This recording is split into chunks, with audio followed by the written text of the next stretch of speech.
ਸਤਿ ਸ਼੍ਰੀ ਅਕਾਲ ਦੋਸਤੋ।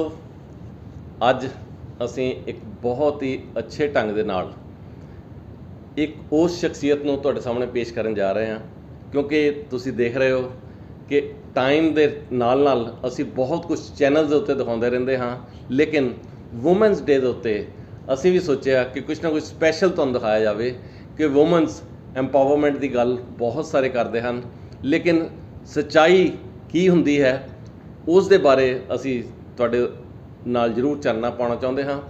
ਅੱਜ ਸਾਡੇ ਨਾਲ ਡਾਕਟਰ ਸੋਨੀਆ ਮਾਗੋ ਜੀ ਹਨ, ਜਿਨ੍ਹਾਂ ਨੇ ਕਿ ਆਪਣੀ PhD ਜੋ ਹੈ ਉਹ ਫਿਜ਼ਿਕਸ ਦੇ ਵਿੱਚ ਕੀਤੀ ਹੈ। ਫਿਜ਼ਿਕਸ ਮੇਰੇ ਖਿਆਲ ਬਹੁਤ ਸਾਰੇ ਬੱਚੇ ਪਹਿਲਾਂ ਹੀ ਡਰ ਗਏ ਹੋਣੇ ਫਿਜ਼ਿਕਸ ਦਾ ਜਿਸ ਲਈ ਮੈਂ ਨਾਮ ਹੀ ਲਿਆ, ਔਰ ਉਸ ਦੇ ਵਿੱਚ PhD ਕਰਨੀ ਬਹੁਤ ਹੀ ਵਧੀਆ ਗੱਲ ਹੈ। ਤੁਸੀਂ ਮੈਡਮ ਸੋਨੀਆ ਜੀ ਤੁਸੀਂ ਕੀਤੀ ਹੈ, ਸੋ ਬੱਚਿਆਂ ਨੂੰ ਆਪਾਂ ਤੁਹਾਡੇ ਕੋਲੋਂ ਕੁਛ ਨਾ ਕੁਛ ਅੱਜ ਗਾਈਡਲਾਈਨ ਵੀ ਦਵਾਵਾਂਗੇ, ਔਰ ਅਸੀਂ ਆਪਣੇ ਦਰਸ਼ਕਾਂ ਨੂੰ ਚਾਹੁੰਦੇ ਹਾਂ ਕਿ ਉਹ ਵੀ ਕੁਛ ਨਾ ਕੁਛ ਤੁਹਾਡੇ ਕੋਲੋਂ ਜ਼ਰੂਰ ਸਿੱਖਣ।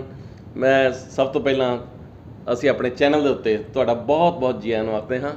ਸੋ ਮੈਡਮ ਸੋਨੀਆ ਜੀ, ਬਿਲਕੁਲ ਤੁਸੀਂ ਆਪਣੀ ਸਟਾਰਟਿੰਗ ਦੀ ਪੜ੍ਹਾਈ ਤੋਂ ਲੈ ਕੇ ਹੁਣ ਤੱਕ ਦਾ ਸਾਰਾ ਸਫ਼ਰ ਜ਼ਰੂਰ ਦੱਸੋ। ਹਾਂਜੀ, ਸਭ ਤੋਂ ਪਹਿਲੇ ਤਾਂ ਬਹੁਤ-ਬਹੁਤ ਧੰਨਵਾਦ ਕਿ ਤੁਸੀਂ ਇਸ ਮੌਕੇ 'ਤੇ ਮੈਨੂੰ ਸਭ ਦੇ ਨਾਲ ਰੂਬਰੂ ਕਰਵਾ ਰਹੇ ਹੋ। ਮੈਂ doctor Sonia Mago, Swami Sandas public school JP Nagar ਤੋਂ। ਇਹ ਇੱਕ ਬਹੁਤ ਹੀ ਜਾਣਿਆ ਮਾਨਿਆ ਸਕੂਲ ਹੈ। CBSE ਰਿਜ਼ਲਟਸ ਲਈ ਵੀ ਲੋਕ ਇਹਨੂੰ ਜਾਣਦੇ ਹਨ ਅਤੇ ਵੈਸੇ ਵੀ ਪੰਜਾਬ ਦਾ one of the best schools ਹੈ। ਅਤੇ ਮੈਂ ਲਾਸਟ 20 ਈਅਰਸ ਤੋਂ ਇੱਥੇ ਐਜ਼ HOD ਫਿਜ਼ਿਕਸ ਕੰਮ ਕਰ ਰਹੀ ਹਾਂ ਅਤੇ ਹੁਣ ਕੋਆਰਡੀਨੇਟਰ ਐਕਟੀਵਿਟੀਜ਼ ਵੀ ਹਾਂ। ਸਾਡੇ ਜਿਹੜੇ ਚੇਅਰਮੈਨ ਹੈ ਸਕੂਲ ਦੇ, ਮਹਾਮੰਡਲੇਸ਼ਵਰ ਸਵਾਮੀ ਸ਼ਾਂਤਾਨੰਦ ਜੀ, ਉਹਨਾਂ ਦੀ ਗਾਈਡੈਂਸ ਦੇ ਅੰਡਰ ਹੀ ਅਸੀਂ ਸਾਰੇ ਟੀਚਰਸ ਮਿਲ ਕੇ ਕੰਮ ਕਰ ਰਹੇ ਹਾਂ। ਅਤੇ madam principal Mrs Kamaljit Kaur, ਉਹਨਾਂ ਦਾ ਵੀ ਹਮੇਸ਼ਾ ਹੀ ਮੋਟੀਵੇਸ਼ਨ ਸਾਡੇ ਨਾਲ ਰਹਿੰਦਾ ਹੈ। ਅਤੇ ਅਗਰ ਮੈਂ ਆਪਣੀ ਰਿਸਰਚ ਦੀ ਗੱਲ ਕਰਾਂ, ਮੈਂ PhD ਮਟੀਰੀਅਲ ਸਾਇੰਸ ਦੇ ਫੀਲਡ ਵਿੱਚ ਕੀਤੀ ਹੈ, 2019 'ਚ ਕੰਪਲੀਟ ਕੀਤੀ। ਅਤੇ ਮੇਰੇ ਬਹੁਤ ਸਾਰੇ ਨੈਸ਼ਨਲ ਅਤੇ ਇੰਟਰਨੈਸ਼ਨਲ ਪੇਪਰਸ ਵੀ ਹੈ। ਇੱਕ ਪੇਟੈਂਟ ਵੀ ਹੈ ਮੇਰੇ ਨਾਮ 'ਤੇ YZT ਮਟੀਰੀਅਲਸ ਦੀ ਸਟੱਡੀ ਉੱਤੇ ਮਾਈਕ੍ਰੋਵੇਵ ਪ੍ਰੋਸੈਸਿੰਗ ਦੇ ਵਿੱਚ। ਅਤੇ ਮੈਂ ਕਈ ਨੈਸ਼ਨਲ ਅਤੇ ਇੰਟਰਨੈਸ਼ਨਲ ਕਾਨਫਰੰਸਿਸ ਵਿੱਚ ਪੇਪਰਸ ਵੀ ਪ੍ਰੈਜ਼ੈਂਟ ਕੀਤੇ। ਸੋ ਮੈਡਮ ਨਾਲ ਬੱਚੇ ਵੈਸੇ ਤਾਂ ਸਾਡੇ ਜਿਹੜੇ ਅਸੀਂ ਕਹਿ ਸਕਦੇ ਸਰੋਤੇ ਹਰ ਤਰ੍ਹਾਂ ਦੇ ਆ, ਲੇਕਿਨ ਬੱਚਿਆਂ ਨੂੰ ਗਾਈਡਲਾਈਨ ਵਾਸਤੇ ਤੁਸੀਂ ਜ਼ਰੂਰ ਦੱਸੋ ਕਿ ਤੁਸੀਂ ਕਿਸ ਤਰ੍ਹਾਂ, ਕਿਉਂਕਿ 10th ਤੱਕ ਤਾਂ ਸਾਰੇ ਹੀ ਤਕਰੀਬਨ ਬਰਾਬਰ ਹੀ ਪੜ੍ਹਦੇ ਆ, ਉਸ ਤੋਂ ਬਾਅਦ ਤੁਸੀਂ ਸਬਜੈਕਟ ਕਿਸ ਤਰ੍ਹਾਂ ਚੂਜ਼ ਕੀਤੇ, ਔਰ ਫਿਰ ਕਾਲਜ ਲੈਵਲ ਦੀ ਪੜ੍ਹਾਈ, ਉਸ ਤੋਂ ਬਾਅਦ PhD, ਇਹ ਜ਼ਰੂਰ ਤੁਸੀਂ ਸਾਡੇ ਸਰੋਤਿਆਂ ਨੂੰ ਦੱਸੋ। ਹਾਂਜੀ, ਮੈਂ ਐਕਚੁਅਲੀ ਸਟੱਡੀਜ਼ 'ਚ ਸ਼ੁਰੂ ਤੋਂ ਹੀ ਕਾਫੀ ਅੱਛੀ ਰਹੀ ਹਾਂ। ਮੇਰੇ ਕਾਫੀ ਅੱਛੇ ਮਾਰਕਸ ਸ਼ੁਰੂ ਤੋਂ ਹੀ ਆਉਂਦੇ ਰਹੇ। ਪਰ ਜਦੋਂ ਮੈਂ HMV ਕਾਲਜ 'ਚੋਂ BSc ਕੰਪਿਊਟਰ ਸਾਇੰਸ ਕੀਤੀ, ਉਸ ਤੋਂ ਬਾਅਦ ਮੇਰਾ ਪੂਰਾ ਮਨ ਸੀ ਕਿ ਮੈਂ MSc ਮੈਥਮੈਟਿਕਸ ਹੀ ਕਰਨੀ। ਪਰ ਮੇਰੇ ਫਿਜ਼ਿਕਸ ਵਿੱਚ ਇੰਨੇ ਅੱਛੇ ਮਾਰਕਸ ਆਏ ਕਿ ਫਿਰ ਮੈਂ ਸੋਚਿਆ ਕਿ ਫਿਜ਼ਿਕਸ ਇੱਕ ਸਬਜੈਕਟ ਵੀ ਇੱਦਾਂ ਦਾ ਕਿ ਇਹਦੇ ਵਿੱਚ ਅਗਰ ਮੈਂ ਅੱਗੇ ਕੰਟੀਨਿਊ ਕਰੂੰਗੀ ਆਪਣੀ ਸਟੱਡੀ ਤਾਂ ਕਾਫੀ ਵੈਲਿਊ ਵੀ ਰਹੇਗੀ। ਫਿਰ ਮੈਂ GNDU ਅੰਮ੍ਰਿਤਸਰ ਕੈਂਪਸ ਵਿੱਚ ਜਾ ਕੇ MSc ਫਿਜ਼ਿਕਸ ਕੀਤੀ। ਤਾਂ ਸੱਚੀ ਮੈਨੂੰ ਬਾਅਦ 'ਚ ਪਤਾ ਚੱਲਿਆ ਕਿ ਫਿਜ਼ਿਕਸ ਦੀ ਬਹੁਤ ਹੀ ਡਿਮਾਂਡ ਹੈ। ਕੰਪੀਟੀਟਿਵ ਐਗਜ਼ਾਮਸ ਦੇ ਵਿੱਚ ਤੁਹਾਨੂੰ ਫਿਜ਼ਿਕਸ ਹੀ ਉੱਪਰ ਲੈ ਕੇ ਆਉਂਦੀ ਹੈ, ਫਿਜ਼ਿਕਸ ਹੀ ਡੁਬੋ ਸਕਦੀ ਹੈ। ਮਤਲਬ ਬੱਚਿਆਂ ਤੋਂ ਵੀ ਤੁਸੀਂ ਪੁੱਛ ਸਕਦੇ ਹੋ ਕਿ ਸਭ ਤੋਂ ਜ਼ਿਆਦਾ ਚੈਲੰਜਿੰਗ ਸਬਜੈਕਟ ਜਿਹੜਾ ਉਹਨਾਂ ਨੂੰ ਲੱਗਦਾ ਹੈ ਉਹ ਫਿਜ਼ਿਕਸ ਹੀ ਹੈ। ਅਤੇ ਇਹਨੂੰ ਪੜ੍ਹਾ ਕੇ ਮੈਨੂੰ ਬਹੁਤ ਹੀ ਖੁਸ਼ੀ ਹੁੰਦੀ ਹੈ। ਉਸ ਤੋਂ ਬਾਅਦ ਮੈਂ MSc 'ਚ 3rd ਪੋਜੀਸ਼ਨ 'ਤੇ ਵੀ ਰਹੀ ਹਾਂ। ਅਤੇ ਮੇਰੀ ਯੂਨੀਵਰਸਿਟੀ 'ਚ ਮੈਂ 3rd ਸੀ ਓਵਰਆਲ। ਅਤੇ ਮੇਰੀ ਪੂਰਾ ਐਜੂਕੇਸ਼ਨ ਬਹੁਤ ਅੱਛੀ ਰਹੀ ਹੈ। ਫਿਰ ਉਸ ਤੋਂ ਬਾਅਦ ਮੈਂ B.Ed ਕੀਤੀ। ਫਿਰ 10 ਸਾਲ ਮੈਂ ਜਦੋਂ ਜੋਬ ਕੀਤੀ, ਉਸ ਤੋਂ ਬਾਅਦ ਮੈਨੂੰ ਲੱਗਾ ਕਿ ਮੈਨੂੰ ਕੁਝ ਹੋਰ ਵੀ ਕਰਨਾ ਚਾਹੀਦਾ। ਫਿਰ ਮੈਂ PhD ਜੁਆਇਨ ਕੀਤੀ। ਵਾਹ ਜੀ ਵਾਹ, ਇੰਨੀ ਅੱਛੀ ਸਟੱਡੀ ਕਰਨ ਦੇ ਨਾਲ ਨਾਲ, ਸੋ ਮੇਰਾ ਖਿਆਲ ਹੈ ਮੈਡਮ ਜਿਸ ਵੇਲੇ ਤੁਸੀਂ ਖੁਦ ਵੀ ਪੜ੍ਹਦੇ ਹੋਵੋਗੇ, ਜਾਂ ਕਹਿੰਦੇ ਹੁੰਦੇ ਪੜ੍ਹਾਈ ਦਾ ਤਾਂ ਕੋਈ ਅੰਤ ਨਹੀਂ ਹੈ, ਕਿਉਂਕਿ ਅੱਜ ਵੀ ਤੁਸੀਂ ਪੜ੍ਹਦੇ ਜਾ ਰਹੇ ਹੋਵੋਗੇ ਅੱਗੇ ਤੋਂ ਅੱਗੇ। ਸੋ ਤੁਸੀਂ ਉਸ ਪੜ੍ਹਾਈ ਦੇ ਦੌਰਾਨ ਔਰ ਅੱਜ ਵੀ ਇਹ ਬਹੁਤ ਸਾਰੇ ਬੱਚਿਆਂ ਨੂੰ ਪ੍ਰੋਬਲਮਸ ਆਉਂਦੀਆਂ, ਤੁਸੀਂ ਮਾਡਲਸ ਵੀ ਬਣਾਏ ਹੋਣਗੇ, ਉਹਨਾਂ ਦੇ ਬਾਰੇ ਵੀ ਜ਼ਰੂਰ ਸਾਡੇ ਦਰਸ਼ਕਾਂ ਨੂੰ ਦੱਸੋ ਕਿ ਮਾਡਲਸ ਤੁਸੀਂ ਪਹਿਲਾਂ ਕਿਸ ਤਰ੍ਹਾਂ ਦੇ ਬਣਾਏ ਔਰ ਅੱਜ ਦੀ ਡੇਟ ਦੇ ਵਿੱਚ ਕਿਸ ਤਰ੍ਹਾਂ ਮਾਡਲ ਦੇ ਉੱਤੇ ਕੰਮ ਕਰ ਰਹੇ ਹੋ। ਹਾਂਜੀ ਸਰ, ਟਾਈਮ ਦੇ ਨਾਲ ਸਭ ਕੁਝ ਚੇਂਜ ਹੋ ਰਿਹਾ। ਮੈਨੂੰ ਯਾਦ ਹੈ ਕਿ ਮੈਂ ਅੱਜ ਤੱਕ ਇੰਨੇ ਫਿਜ਼ਿਕਸ ਮਾਡਲਸ ਗਾਈਡ ਕੀਤੇ ਹੈ, ਅਤੇ 5 ਟਾਈਮਸ ਮੈਂ ਦਿੱਲੀ ਜਾ ਚੁੱਕੀ ਹਾਂ for national level CBSE science exhibition, ਜੋ ਬਹੁਤ ਹੀ ਪ੍ਰਾਊਡ ਮੂਮੈਂਟ ਹੁੰਦਾ। ਅਤੇ ਸਭ ਤੋਂ ਪਹਿਲੇ 2006 ਵਿੱਚ ਮੈਂ ਦਿੱਲੀ ਗਈ ਸੀ ਆਪਣੇ ਇਲੈਕਟ੍ਰੋਨਿਕ ਬਰਥਡੇ ਸੈਲੀਬ੍ਰੇਸ਼ਨ ਮਾਡਲ ਦੇ ਨਾਲ। ਬਸ ਉਸ ਤੋਂ ਬਾਅਦ ਫਿਰ ਆਲਮੋਸਟ 1 ਈਅਰ 2 ਈਅਰਸ ਦੇ ਬਾਅਦ ਉੱਥੇ ਜਾਂਦੇ ਹੀ ਰਹੇ, ਅਤੇ ਬਹੁਤ ਐਪਰੀਸ਼ੀਏਟ ਹੁੰਦੇ ਰਹੇ ਮਾਡਲਸ। ਅਤੇ ਸਾਡੇ ਮਾਡਲਸ ਦਾ ਲੈਵਲ ਵੀ ਉਸ ਅਕੋਰਡਿੰਗ ਹੁੰਦਾ ਗਿਆ। ਪਹਿਲੇ ਇਸ ਤਰ੍ਹਾਂ ਦੇ ਮਕੈਨੀਕਲ ਮਾਡਲ ਸੀ, ਬਾਅਦ 'ਚ ਅਸੀਂ ਰੋਬੋਟਿਕ ਵਹੀਕਲ ਵੀ ਬਣਾਇਆ। ਅਸੀਂ ਇੱਕ ਸਰਫੇਸ 'ਤੇ ਚੱਲਣ ਵਾਲਾ, ਵਾਟਰ 'ਤੇ ਚੱਲਣ ਵਾਲਾ ਇੱਕ ਮਲਟੀ ਫੈਸੇਟਡ ਵਹੀਕਲ ਵੀ ਬਣਾਇਆ, ਜਿਹਨੂੰ ਸਭ ਨੇ ਬਹੁਤ ਹੀ ਐਪਰੀਸ਼ੀਏਟ ਕੀਤਾ। ਅਤੇ ਰੀਸੈਂਟਲੀ ਕੂਲ ਹਾਊਸ ਦਾ ਮਾਡਲ ਅਸੀਂ ਲੈ ਕੇ ਲਾਸਟ ਈਅਰ ਹੀ ਦਿੱਲੀ ਗਏ ਸੀ। ਅਤੇ ਹੁਣ ਬੱਚੇ ਜਿਹੜੇ ਤੁਹਾਨੂੰ ਪਤਾ ਅੱਜ ਕੱਲ੍ਹ ਦੇ ਟੈਕਨੋਲੋਜੀ ਉਹਨਾਂ ਦੀ ਨਰਵਸ ਵਿੱਚ ਹੈ, ਅਤੇ ਉਹ every time they want something new. So we teachers are to think out of the box to give them something out of new every time. ਅਤੇ ਹੁਣ ਮੈਂ ਇੱਕ ਨਵੇਂ ਫੀਲਡ ਵਿੱਚ ਕੰਮ ਕਰਨਾ ਸ਼ੁਰੂ ਕੀਤਾ ਹੈ, ਔਗਮੈਂਟਿਡ ਰਿਐਲਿਟੀ। ਠੀਕ ਹੈ ਜੀ। ਅਤੇ ਉਹਦੇ ਵਿੱਚ ਮੈਨੂੰ ਹਾਲ 'ਚ ਇੱਕ ਪ੍ਰਾਈਜ਼ ਵੀ ਮਿਲਿਆ। ਵਾਕਿਆ ਹੀ ਬੜਾ ਮੁਸ਼ਕਿਲ ਹੈ, ਸਬਜੈਕਟ ਹੀ ਬੜਾ ਮੁਸ਼ਕਿਲ ਹੈ, ਪਰ ਕਿਉਂਕਿ ਜਿਸ ਨੇ PhD ਕਰ ਲਈ ਆ ਉਹਨੂੰ ਤਾਂ ਬਿਲਕੁਲ ਆਸਾਨ ਲੱਗੇਗਾ। ਸੋ ਆਪਾਂ ਥੋੜ੍ਹੀ ਜਿਹੀ ਇਸ ਵੇਲੇ ਮੌਕੇ ਦੀ ਵੀ ਗੱਲ ਕਰੀਏ, ਜਿਸ ਤਰ੍ਹਾਂ ਕੋਵਿਡ ਚੱਲ ਰਿਹਾ ਹੈ, ਉਸ ਦੇ ਵਿੱਚ ਤੁਸੀਂ, ਮੇਰਾ ਖਿਆਲ ਹੈ ਕਿ ਆਪਣੇ ਘਰ ਤੋਂ ਜਾਂ ਸਕੂਲ ਤੋਂ ਜਾਂ ਅਲੱਗ-ਅਲੱਗ ਜਗ੍ਹਾ ਤੋਂ ਤੁਸੀਂ ਵੈਬੀਨਾਰ ਵੀ ਲਗਾਏ ਹੋਣਗੇ, ਉਸ ਦੇ ਬਾਰੇ ਵੀ ਥੋੜ੍ਹਾ ਜਿਹਾ ਜ਼ਰੂਰ ਚਾਨਣਾ ਪਾਓ ਕਿ ਤੁਸੀਂ ਜਿਸ ਵੇਲੇ ਵੈਬੀਨਾਰ ਲਗਾਏ, ਕਿਹੜੀ ਜਗ੍ਹਾ ਤੋਂ ਸਟੂਡੈਂਟਸ ਨੇ ਜਾਂ ਜਿਹੜੇ ਆਪਾਂ ਕੁਲੀਗਸ ਕਹਿ ਸਕਦੇ ਹਾਂ, ਕਿਹੜੀ ਜਗ੍ਹਾ ਤੋਂ ਉਹਨਾਂ ਨੇ ਪਾਰਟੀਸਪੇਟ ਕੀਤਾ ਹੋਵੇਗਾ? ਹਾਂਜੀ ਸਰ, ਅਸੀਂ ਲੋਕਡਾਊਨ ਦੇ ਟਾਈਮ 'ਤੇ ਸਾਡੇ ਸਕੂਲ ਦਾ ਬਿਲਕੁਲ ਜਿਸ ਤਰ੍ਹਾਂ ਸੈਸ਼ਨ ਸਟਾਰਟ ਹੁੰਦਾ ਉੱਦਾਂ ਹੀ ਸਟਾਰਟ ਹੋਇਆ 6 ਅਪ੍ਰੈਲ ਤੋਂ ਜੀ। ਅਤੇ ਬਿਲਕੁਲ ਐਜ਼ ਸੱਚ ਕਲਾਸਿਸ ਲੱਗੀਆਂ, ਈਵਨ ਸਾਰੀ ਐਕਟੀਵਿਟੀਜ਼ ਵੀ ਐਜ਼ ਸੱਚ ਕਰਾਈਆਂ। ਸਾਡੇ ਬਾਕੀ ਪੂਰੇ ਜਲੰਧਰ 'ਚ ਜਾਂ ਪੰਜਾਬ 'ਚ ਸਾਡੇ ਸਕੂਲ ਦਾ ਇਹ ਐਫਰਟ ਕਾਫੀ ਐਪਰੀਸ਼ੀਏਟ ਹੋ ਰਿਹਾ ਕਿ ਸਾਡੀ ਕਲਾਸਿਸ ਬਹੁਤ ਅੱਛੀਆਂ ਔਨਲਾਈਨ ਚਲੀਆਂ ਜੀ। ਫਿਰ ਉਸ ਤੋਂ ਬਾਅਦ ਅਕਤੂਬਰ 'ਚੋਂ ਅਸੀਂ 9th ਔਨਵਰਡਸ ਕਲਾਸਿਸ ਆਫਲਾਈਨ ਲੈਣੀਆਂ ਵੀ ਸਟਾਰਟ ਕਰ ਦਿੱਤੀਆਂ, ਅਤੇ ਉਹ ਵੀ ਕਾਫੀ ਅੱਛਾ ਚੱਲ ਰਿਹਾ ਸਿਸਟਮ। ਬਾਕੀ ਵੈਬੀਨਾਰਸ ਟਾਈਮ ਟੂ ਟਾਈਮ ਸਾਰੇ ਟੀਚਰਸ ਅਟੈਂਡ ਕਰਦੇ ਰਹੇ, CBSE ਨੇ ਵੀ। ਹਾਲ ਹੀ ਫੈਬਰਰੀ ਦੇ ਵਿੱਚ ਮੈਂ ਖੁਦ ਇੱਕ ਈਵੈਂਟ ਔਰਗੇਨਾਈਜ਼ ਕੀਤੀ ਹੈ, ਈਵੈਂਟ ਕੋਆਰਡੀਨੇਟਰ ਦਾ ਕੰਮ ਕੀਤਾ ਹੈ। ਮੈਡਮ ਪ੍ਰਗਿਆ ਨੋਪਾਨੀ ਦਿੱਲੀ 'ਚ ਨੈਸ਼ਨਲ ਅਵਾਰਡੀ ਮੈਡਮ ਹੈ, ਉਹ ਫਿਜ਼ਿਕਸ ਦੇ ਉੱਤੇ ਉਹਨਾਂ ਨੇ ਇੱਕ ਵੈਬੀਨਾਰ ਪੇਸ਼ ਕੀਤਾ, ਅਤੇ ਉਹਦੇ ਵਿੱਚ ਸਾਡੇ ਨਾਲ 65 ਟੀਚਰਸ ਪੰਜਾਬ ਦੇ ਜੁੜੇ, ਅਤੇ ਅਸੀਂ ਆਪਣੇ ਸਾਰਿਆਂ ਨੇ ਥੋਟਸ ਜਿਹੜੇ ਉਹ ਸ਼ੇਅਰ ਕੀਤੇ। ਬਹੁਤ ਹੀ ਅੱਛਾ ਐਕਸਪੀਰੀਅੰਸ ਸੀ। ਇਸ ਤੋਂ ਇਲਾਵਾ ਮੈਮ ਤੁਸੀਂ ਇਹ ਵੀ ਜ਼ਰੂਰ ਦੱਸੋ ਕਿ ਤੁਹਾਡੀਆਂ ਲਾਈਫ ਟਾਈਮ ਅਚੀਵਮੈਂਟਸ ਕੀ ਰਹੀਆਂ, ਔਰ ਤੁਹਾਨੂੰ ਅਵਾਰਡਸ ਜਿਹੜੇ ਆ ਉਹ ਕਿਹੜੀ ਜਗ੍ਹਾ ਤੋਂ ਮਿਲੇ? ਵੈਸੇ ਤਾਂ ਅਵਾਰਡ ਜਿਹੜਾ ਸਭ ਤੋਂ ਵੱਡਾ ਤਾਂ ਜਿਹੜਾ ਸਰੋਤਿਆਂ ਵੱਲੋਂ ਮਿਲ ਜਾਂਦਾ ਉਹੀ ਅਵਾਰਡ ਹੁੰਦਾ, ਲੇਕਿਨ ਫਿਰ ਵੀ ਸਪੈਸ਼ਲ ਅਵਾਰਡ ਕੁਛ ਹੁੰਦੇ ਆ ਜਿਨ੍ਹਾਂ ਦਾ ਆਪਾਂ ਜ਼ਿਕਰ ਜ਼ਰੂਰ ਕਰਾਂਗੇ। ਤੁਸੀਂ ਆਪ ਦੱਸੋ। ਹਾਂਜੀ ਸਰ, ਸਭ ਤੋਂ ਪਹਿਲੇ ਮੈਨੂੰ ਆਪਣੇ ਸਕੂਲ ਨੇ ਇਨਕਰੇਜ ਕੀਤਾ। 2018 ਸਕੂਲ ਮੈਨੇਜਮੈਂਟ ਨੇ ਮੈਨੂੰ ਹਾਇਰ ਸੈਕੰਡਰੀ ਕੈਟੇਗਰੀ 'ਚ PGT ਕੈਟੇਗਰੀ 'ਚ ਪ੍ਰਾਈਜ਼ ਦਿੱਤਾ। ਉਸ ਤੋਂ ਬਾਅਦ ਤਾਂ ਫਿਰ ਕਾਫੀ ਪ੍ਰਾਈਜ਼ ਮੈਨੂੰ ਮਿਲਣੇ ਸਟਾਰਟ ਹੋ ਗਏ। 2018 ਵਿੱਚ ਹੀ ਮੈਂ ਨੈਸ਼ਨਲ CBSE ਅਵਾਰਡ ਦੀ ਫਾਈਨਲਿਸਟ ਵੀ ਰਹੀ, ਇੰਡੀਆ 'ਚ ਟੌਪ 2 ਟੀਚਰਸ ਦੇ ਵਿੱਚ। ਫਿਰ ਉਸ ਤੋਂ ਬਾਅਦ ਮੈਨੂੰ ਡਿਸਟ੍ਰਿਕਟ ਲੈਵਲ 'ਤੇ DAV DRV centenary school Phillaur, ਉਹਦੇ ਵਿੱਚ ਵੀ ਬੈਸਟ ਇਨ ਐਜੂਕੇਸ਼ਨ ਦਾ ਪ੍ਰਾਈਜ਼ ਮਿਲਿਆ ਸੀ ਟੀਚਰਸ ਡੇ 'ਤੇ। ਉਸ ਤੋਂ ਬਾਅਦ ਮੈਂ ਟੌਪ 15 ਕੁਐਸਚਨਸ ਦੇ ਵਿੱਚ ਸਿਲੈਕਟ ਹੋਣ ਕਰਕੇ CBSE ਦੀ ਫਾਇਰਸਾਈਡ ਚੈਟ ਵਿੱਚ ਵੀ ਹਿੱਸਾ ਲਿਆ। ਉਹਦੇ ਵਿੱਚ ਮੈਂ ਡਾਕਟਰ ਡੋਨਾ ਸਟ੍ਰਿਕਲੈਂਡ, ਨੋਬਲ ਪ੍ਰਾਈਜ਼ ਵਿਨਰ, ਉਹਨਾਂ ਨਾਲ ਇੰਟਰੈਕਟ ਕੀਤਾ। ਮੈਨੂੰ ਬਹੁਤ ਹੀ ਅੱਛਾ ਐਕਸਪੀਰੀਅੰਸ ਰਿਹਾ ਉਹ। ਅਤੇ ਉਸ ਤੋਂ ਬਾਅਦ ਬਿਲਕੁਲ ਰੀਸੈਂਟਲੀ ਮੈਨੂੰ ਇੱਕ ਨੈਸ਼ਨਲ ਅਵਾਰਡ ਮਿਲਿਆ, ਜਿਹਦੇ ਵਿੱਚ ਮੈਂ ਇੱਕ ਔਗਮੈਂਟਿਡ ਰਿਐਲਿਟੀ ਅ ਰੈਵੋਲੂਸ਼ਨ ਇਨ ਐਜੂਕੇਸ਼ਨ ਆਪਣਾ ਰਿਸਰਚ ਐਬਸਟਰੈਕਟ ਪੇਸ਼ ਕੀਤਾ ਸੀ, ਉਹਦੇ ਉੱਤੇ ਪ੍ਰੈਜੈਂਟੇਸ਼ਨ ਹੋਈ ਸੀ।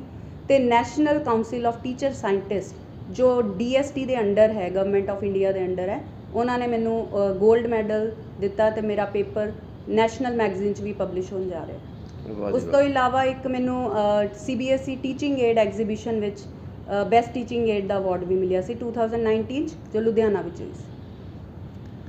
ਸੋ ਮੈਂ ਗੱਲ ਕਰਾਂ ਕਿ ਇੰਨੇ ਸਾਰੇ ਅਵਾਰਡਸ, ਇੰਨੀਆਂ ਸਾਰੀਆਂ ਅਚੀਵਮੈਂਟਸ, ਇਹ ਜਿੱਥੇ ਤੱਕ ਮੈਨੂੰ ਪਤਾ ਕਿ ਤੁਸੀਂ ਸਿਰਫ ਆਪ ਹੀ ਨਹੀਂ, ਤੁਹਾਡੀ ਸਾਰੀ ਫੈਮਿਲੀ ਜੋ ਹੈ ਉਹ ਬਹੁਤ ਹੀ ਐਜੂਕੇਟਿਡ ਹੈ। ਸੋ ਸਾਡੇ ਦਰਸ਼ਕਾਂ ਨੂੰ ਇਹ ਵੀ ਜ਼ਰੂਰ ਦੱਸੋ ਕਿ ਫੈਮਿਲੀ ਦੇ ਵਿੱਚ ਕੌਣ ਹੈ ਔਰ ਕੀ ਕਰ ਰਹੇ ਹਨ? ਬਿਲਕੁਲ ਸਰ, ਫੈਮਿਲੀ ਦਾ ਤਾਂ ਬਹੁਤ ਹੀ ਸਪੋਰਟ ਰਿਹਾ। ਜਿੱਦਾਂ ਕਿ ਮੈਂ ਕਿਹਾ ਕਿ ਸਾਡੇ ਸਕੂਲ ਦੇ ਚੇਅਰਮੈਨ ਸਰ ਅਤੇ ਪ੍ਰਿੰਸੀਪਲ ਮੈਡਮ ਨੇ ਤਾਂ ਬਹੁਤ ਮੋਟੀਵੇਟ ਕੀਤਾ। ਫੈਮਿਲੀ ਦੇ ਸਪੋਰਟ ਤੋਂ ਬਿਨਾਂ ਤਾਂ ਕੁਝ ਵੀ ਨਹੀਂ ਹੋ ਸਕਦਾ। ਮੇਰੇ ਹਸਬੈਂਡ ਡਾਕਟਰ ਜਮੋਹਨ ਮਾਹਗੋ ਪ੍ਰੋਫੈਸਰ ਹੈ APJ college of fine arts ਵਿੱਚ, ਉਹਨਾਂ ਦਾ ਤਾਂ ਮੈਨੂੰ ਕੌਨਸਟੈਂਟ ਸਪੋਰਟ ਰਿਹਾ ਹੈ। ਇੱਕ ਵੂਮਨ ਜਿਹੜੀ ਹੈ, ਮੈਂ ਕਹਿਣਾ ਚਾਹੁੰਦੀ ਹਾਂ ਕਿ behind every successful woman there is a man. ਅਤੇ ਉਹਨਾਂ ਨੇ ਮੈਨੂੰ ਹਰ ਟਾਈਮ ਟੂ ਟਾਈਮ PhD ਦੇ ਵਿੱਚ ਵੀ, ਮੇਰਾ ਐਕਸਪੈਰੀਮੈਂਟਲ ਵਰਕ ਸੀ, ਉਹਦੇ 'ਚ ਵੀ ਬਹੁਤ ਹੈਲਪ ਕੀਤੀ। ਫਿਰ ਮੇਰੇ ਮਦਰ ਮਿਸਿਸ ਆਸ਼ਾ ਵਾਲੀਆ, ਉਹਨਾਂ ਦਾ ਬੜਾ ਸਪੋਰਟ ਰਿਹਾ। ਮੇਰੇ ਬ੍ਰਦਰ ਮੈਰੀਨ ਇੰਜੀਨੀਅਰ ਹੈ ਗੌਰਵ ਵਾਲੀਆ, ਉਹਨਾਂ ਦਾ ਬਹੁਤ ਸਪੋਰਟ ਰਿਹਾ। ਉਹਦੇ ਕੋਲ ਬਹੁਤ ਸਾਰੇ ਆਈਡੀਆਜ਼ ਹੁੰਦੇ ਆ ਜਿਨ੍ਹਾਂ ਤੋਂ ਮੈਨੂੰ ਬੈਨੀਫਿਟ ਹੁੰਦਾ ਹੈ। ਬਾਕੀ ਮੇਰੀਆਂ 2 ਡਾਟਰਸ ਹੈ ਫੈਰਿਕਾ ਅਤੇ ਜੀਆ, ਉਹਨਾਂ ਦਾ ਸਪੋਰਟ ਤਾਂ ਹੈ ਹੀ ਹੈ। ਉਹਨਾਂ ਦਾ ਟਾਈਮ ਲੈ ਕੇ ਹੀ ਮੈਂ ਸਾਰਾ ਕੰਮ ਕਰਦੀ ਹਾਂ। ਇਹ ਬੱਚਿਆਂ ਬਾਰੇ ਵੀ ਜ਼ਰੂਰ ਦੱਸੋ ਜੀ ਕਿ ਬੱਚੇ ਕੀ ਕਰ ਰਹੇ ਇਸ ਵੇਲੇ। ਹਾਂਜੀ, ਮੇਰੀ ਜਿਹੜੀ ਛੋਟੀ ਬੇਟੀ ਹੈ ਜੀਆ, ਉਹ 8th ਵਿੱਚ ਹੈ, ਕਾफ़ੀ ਅੱਛੇ ਮਾਰਕਸ ਲੈ ਰਹੀ ਹੈ। ਲਾਸਟ ਟਰਮ 'ਚ 96% ਆਏ ਉਹਦੇ।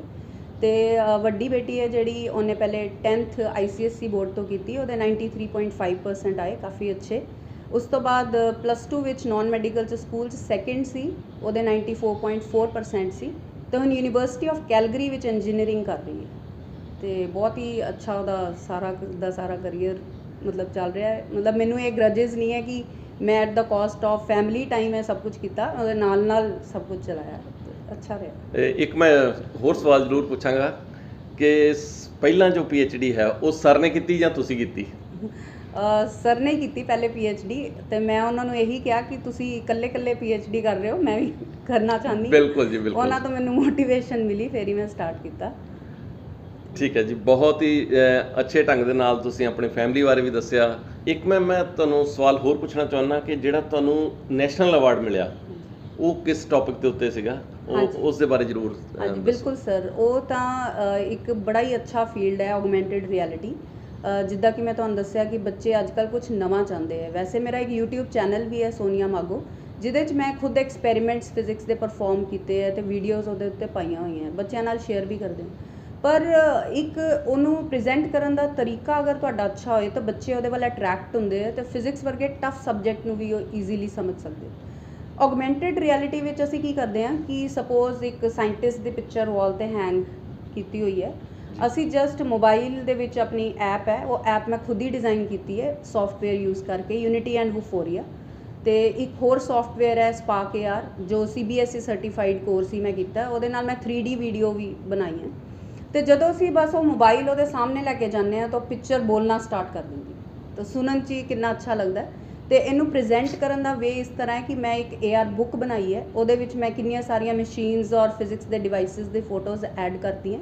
ਅਤੇ ਜਦੋਂ AR glasses DIY AR glasses ਦੇ ਨਾਲ ਅਸੀਂ ਉਸ ਪਿਕਚਰ ਨੂੰ ਦੇਖਦੇ ਹਾਂ ਅਤੇ ਉਹ ਸਿਲੈਕਟਿਡ ਪੋਰਸ਼ਨ ਦੇ ਵਿੱਚ ਵੀਡੀਓ ਚੱਲਣਾ ਸਟਾਰਟ ਹੋ ਜਾਂਦੀ ਹੈ। 2D ਵੀਡੀਓਜ਼ ਵੀ ਹੈ, 3D ਵੀਡੀਓਜ਼ ਵੀ। ਉਹਨਾਂ ਵੀਡੀਓਜ਼ 'ਚ ਮੈਂ ਆਪਣੇ ਐਕਸਪੈਰੀਮੈਂਟਸ ਐਡ ਕਰ ਦਿੱਤੇ, ਮਤਲਬ ਜੋ ਮਟੀਰੀਅਲ ਮੈਂ ਚਾਹੁੰਦੀ ਹਾਂ ਮੈਂ ਉਹਨੂੰ ਐਡ ਕੀਤਾ ਹੋਇਆ। ਸਮਾਰਟ ਕਲਾਸਿਸ ਦੇ ਵਿੱਚ ਕੀ ਹੁੰਦਾ ਕਿ ਪ੍ਰੀ ਲੋਡਿਡ ਕੰਟੈਂਟ ਹੈ, ਤੁਸੀਂ ਉਹਨੂੰ ਚੇਂਜ ਨਹੀਂ ਕਰ ਸਕਦੇ, ਟੀਚਰ ਉਹਨੂੰ ਚੇਂਜ ਨਹੀਂ ਕਰ ਸਕਦਾ। ਇਹਦੇ ਵਿੱਚ ਮੈਂ ਆਪਣੀ ਚੋਇਸ ਨਾਲ ਐਗਜ਼ਾਮਪਲਸ, ਐਨੀਮੇਸ਼ਨਸ, ਵੀਡੀਓਜ਼ ਐਡ ਕੀਤੀਆਂ ਹੋਈਆਂ, ਜੋ ਬਹੁਤ ਹੀ ਅੱਛੀ ਹਾਈ ਕੁਆਲਿਟੀ ਵੀਡੀਓਜ਼ ਹੈ। ਅਤੇ QR ਕੋਡ ਤੋਂ ਵੀ ਇਹ ਕਾਫੀ ਡਿਫਰੈਂਟ ਹੈ। QR ਕੋਡ ਤੁਹਾਨੂੰ ਇੱਕ YouTube ਲਿੰਕ 'ਤੇ ਲੈ ਜਾਂਦਾ ਜੋ ਇੰਟਰਨੈਟ ਨਾਲ ਚੱਲਦਾ। ਬਿਲਕੁਲ ਠੀਕ। ਮੇਰੀ ਇਹ ਐਪ ਜਿਹੜੀ ਹੈ ਉਹ ਬਿਨਾਂ ਇੰਟਰਨੈਟ ਫੈਸਿਲਿਟੀ ਦੇ ਵੀ ਚੱਲਦੀ ਹੈ, ਤਾਂ ਈਵਨ ਰੂਰਲ ਏਰੀਆਜ਼ 'ਚ ਵੀ ਅਸੀਂ ਇਹਨੂੰ ਯੂਜ਼ ਕਰ ਸਕਦੇ ਹਾਂ। ਇੱਕ ਟੀਚਰ ਦੇ ਮੋਬਾਈਲ ਦੇ ਨਾਲ ਅਸੀਂ ਪੂਰੀ ਕਲਾਸ ਨੂੰ ਪ੍ਰੋਜੈਕਟਰ ਦੇ ਉੱਤੇ ਦਿਖਾ ਸਕਦੇ ਹਾਂ। ਇਹ ਤੁਸੀਂ ਇਹ ਵੀ ਜ਼ਰੂਰ ਦੱਸੋ ਕਿ ਤੁਹਾਡੀ ਇਹ ਜਿਹੜੀ ਐਪ ਹੈ ਇਹ ਤੁਸੀਂ ਪਲੇ ਸਟੋਰ 'ਤੇ ਵੀ ਪਾਈ ਹੋਈ ਜਾਂ ਸਿਰਫ ਲਿੰਕਸ ਦੇ ਥਰੂ ਹਾਲੇ ਡਾਊਨਲੋਡਿੰਗ ਹੋ ਰਹੀ ਹੈ? ਜਦੋਂ ਮੈਂ ਬੱਚਿਆਂ ਨੂੰ ਇਹ ਸ਼ੇਅਰ ਕੀਤੀ ਤਾਂ ਉਹ ਬੱਚੇ ਬਹੁਤ ਹੀ हैरान ਹੋਏ, मैम आपने बनाई है।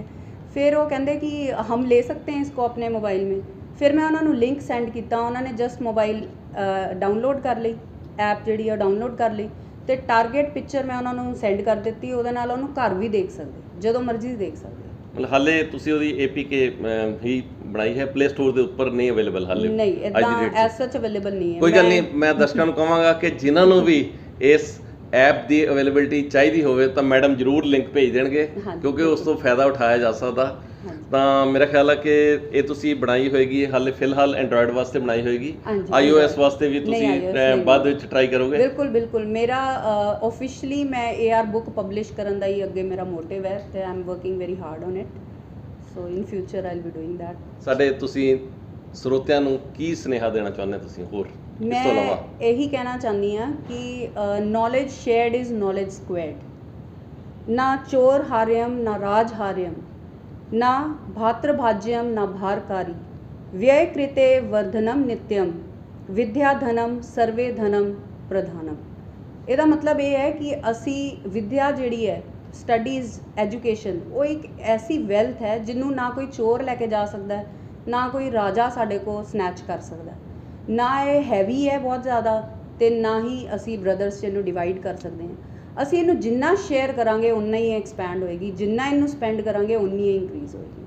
ਤੇ ਸਾਨੂੰ ਸਭ ਨੂੰ ਵਿਦਿਆ ਦਾ, ਐਜੂਕੇਸ਼ਨ ਦਾ, ਨੌਲੇਜ ਦਾ ਸਪਰੈਡ ਕਰਨਾ ਚਾਹੀਦਾ ਜਿੰਨਾ ਵੀ ਹੋ ਸਕੇ।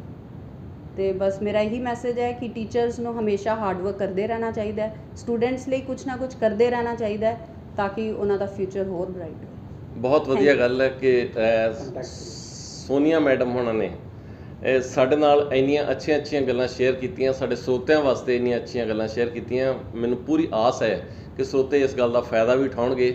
ਔਰ ਅਗਰ ਤੁਹਾਡਾ ਕਿਸੇ ਦਾ ਕੋਈ ਸਵਾਲ ਵੀ ਹੋਵੇ ਅਕੋਰਡਿੰਗ ਟੂ ਫਿਜ਼ਿਕਸ ਜਾਂ ਹੋਰ ਵੀ ਤੁਸੀਂ ਟੈਕਨੀਕਲੀ ਕੁਝ ਜਾਣਨਾ ਚਾਹੁੰਦੇ ਹੋ ਤਾਂ ਸਾਨੂੰ ਬਿਲਕੁਲ ਮੈਸੇਜ ਵੀ ਤੁਸੀਂ ਨੀਚੇ ਕਰ ਸਕਦੇ ਹੋ। ਮੈਡਮ ਬਿਲਕੁਲ ਜਵਾਬ ਦੇਣਗੇ। ਕਿਸੇ ਬੱਚੇ ਨੂੰ ਕੋਈ ਪ੍ਰੋਬਲਮ ਆਉਂਦੀ ਹੋਵੇ ਉਹਦਾ ਵੀ ਮੈਡਮ ਜਵਾਬ ਦੇਣਗੇ। ਅਗਰ ਫਿਜ਼ਿਕਸ ਦੇ ਬਾਰੇ, ਕਿਉਂਕਿ ਬਹੁਤ ਸਾਰੇ ਬੱਚੇ ਫਿਜ਼ਿਕਸ ਤੋਂ ਡਰਦੇ ਆ, ਸੋ ਟੌਪਿਕਸ ਇਸ ਦੇ ਵਿੱਚ ਬਹੁਤ ਜ਼ਿਆਦਾ ਹੁੰਦੇ ਆ। ਬੱਚੇ ਕਈ ਵਾਰੀ ਜ਼ਰੂਰ +1 ਦੇ ਵਿੱਚ ਹੀ ਡਰ ਜਾਂਦੇ ਆ ਕਿ ਫਿਜ਼ਿਕਸ ਸ਼ਾਇਦ ਬਹੁਤ ਔਖਾ ਸਬਜੈਕਟ ਹੈ, ਲੇਕਿਨ ਬੱਚੇ ਉਹੋ ਹੀ ਜ਼ਿਆਦਾ ਵਧੀਆ ਅੱਗੇ ਜਾ ਕੇ ਬਣਦੇ ਆ। ਕਿਉਂਕਿ +1 ਦੇ ਵਿੱਚ ਆਪਾਂ ਅਗਰ ਨਾਨ ਮੈਡੀਕਲ ਦੀ ਗੱਲ ਕਰੀਏ, ਉਹੀ ਬੱਚੇ ਅੱਗੇ ਜਾ ਕੇ ਇੰਜੀਨੀਅਰ ਬਣਦੇ ਆ। ਮੈਂ ਥੋੜ੍ਹੀ ਡਿਜੀਟਲੀ ਗੱਲ ਕਰਾਂ ਕਿ ਉਹੀ ਬੱਚੇ ਅੱਗੇ ਜਾ ਕੇ ਹੁਣ ਅੱਜ ਕੱਲ੍ਹ ਐਪਸ ਯੂਜ਼ ਕਰ ਰਹੇ ਆ। ਮੈਨੂੰ ਯਾਦ ਹੈ ਕਿ ਕੋਈ ਸਮਾਂ ਉਹ ਵੀ ਹੁੰਦਾ ਸੀ ਕਿ ਜਿਸ ਵੇਲੇ ਇੱਕ ਟੈਲੀਫੋਨ ਆਪਾਂ ਫੋਰਨ ਨੂੰ ਕਰਨਾ ਹੁੰਦਾ ਸੀ ਤਾਂ ਵੱਡੇ ਡਾਕਖਾਨਿਆਂ ਦੇ ਵਿੱਚ ਜਾ ਕੇ 8-8 ਘੰਟੇ ਲਾਈਨਾਂ ਲੱਗਦੀਆਂ ਹੁੰਦੀਆਂ ਸੀ। ਅੱਜ ਹਰ ਬੱਚੇ ਦੇ ਹੱਥ ਵਿੱਚ ਮੋਬਾਈਲ ਹੈ, ਈਵਨ ਪੈਸੇ ਟ੍ਰਾਂਸਫਰ ਕਰਨੇ। ਸੋ ਸਾਰਾ ਤੁਸੀਂ ਗੱਲ ਕੀਤੀ ਐਜੂਕੇਸ਼ਨ ਦੀ। ਬੱਚਿਆਂ ਨੂੰ ਐਜੂਕੇਸ਼ਨ ਹੈ, ਇਸੇ ਕਰਕੇ ਇਹ ਚੀਜ਼ਾਂ ਅੱਗੇ ਤੋਂ ਅੱਗੇ ਵੱਧ ਰਹੀਆਂ। ਅਸੀਂ ਚਾਹੁੰਦੇ ਹਾਂ ਕਿ ਬੱਚੇ ਹੋਰ ਜ਼ਿਆਦਾ ਪੜ੍ਹਨ ਲਿਖਣ ਤਾਂ ਕਿ ਆਉਣ ਵਾਲਾ ਸਮਾਂ ਜੋ ਹੈ ਉਹ ਉਹਨਾਂ ਦਾ ਵੀ ਬ੍ਰਾਈਟ ਹੋ ਸਕੇ ਔਰ ਸਾਡੇ ਦੇਸ਼ ਦਾ ਨਾਮ ਜਿਹੜਾ ਉਹ ਹੋਰ ਵੀ ਜ਼ਿਆਦਾ ਰੋਸ਼ਨ ਹੋ ਸਕੇ। ਮੈਡਮ ਤੁਹਾਡਾ ਬਹੁਤ ਬਹੁਤ ਧੰਨਵਾਦ, ਤੁਸੀਂ ਸਾਡੇ ਚੈਨਲ ਵਾਸਤੇ ਆਪਣਾ ਕੀਮਤੀ ਸਮਾਂ ਇੰਨਾ ਜ਼ਿਆਦਾ ਕੱਢਿਆ। ਅਸੀਂ ਬਹੁਤ ਧੰਨਵਾਦੀ ਹਾਂ ਤੁਹਾਡੇ। Thank you sir, thank you so much, my pleasure. Thank you ਜੀ।